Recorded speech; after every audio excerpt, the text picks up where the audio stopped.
有朋友仔咧話要揾有山有湖有泉有景，仲要係別墅，並且仲要係總價低嘅。我今日揾到啦嚇，就我身後嘅呢一個華發嘅呢一個樓盤別墅區嚇。嗱，有山有湖有泉有景呢啲嘅要求全部滿足晒，並且咧就200萬就可以攞到啦。啊，300個平方嘅4房3衛嘅一個戶型。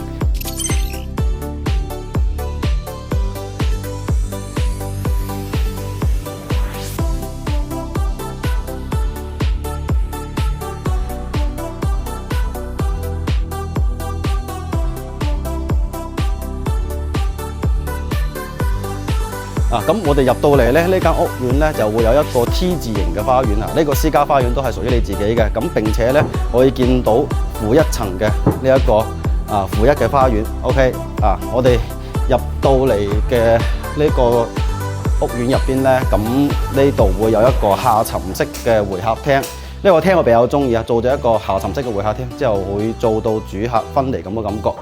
咁嚟到呢邊咧就會有我哋別墅嘅第一間房啦，呢個就老人房。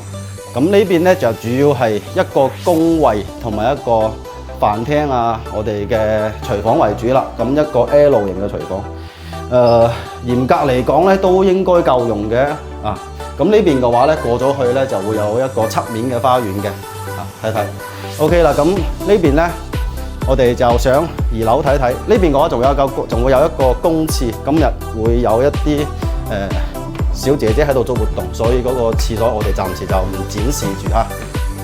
咁上到嚟咧，第2層就主人房同埋一個兒童房為主啦。咁主人房咧就好大嘅，主人房咧呢邊會有一個好大嘅露台係咁樣拉過嚟。OK 嗱，呢個露台都 OK 夠細舒服都夠用望出去呢種咁嘅景觀都可以嗬。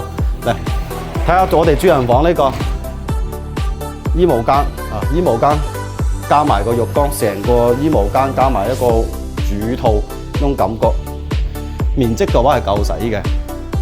咁呢間房咧就可以攞嚟做兒童房啦。都係一個主套，面積嘅話都夠大無論係放啲點樣嘅裝飾品或者係家私都完全夠。咁望住呢個景觀嘅話咧都 OK 嘅。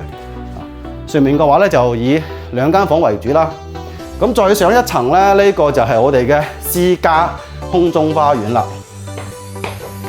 呢個私家空中花園咧，面積都好大嘅，並且咧佢嘅景觀上到嚟呢個天台呢種景觀係咪好靚都係一個 T 字形嘅一個私家空中花園。呢邊可以攞嚟做 BBQ 啦，呢邊再做一個私人嘅會客嘅位置啦咁樣設計落嚟，呢種感覺咧都好舒服。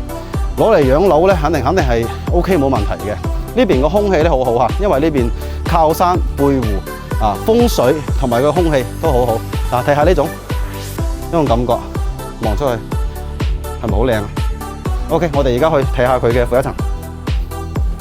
咁我哋而家嚟到咧呢個負1層嘅位置。咁呢個負1層嘅面積咧就同上面嘅客廳係一樣嘅。咁呢度咧都係做咗一個下層式嘅會客廳。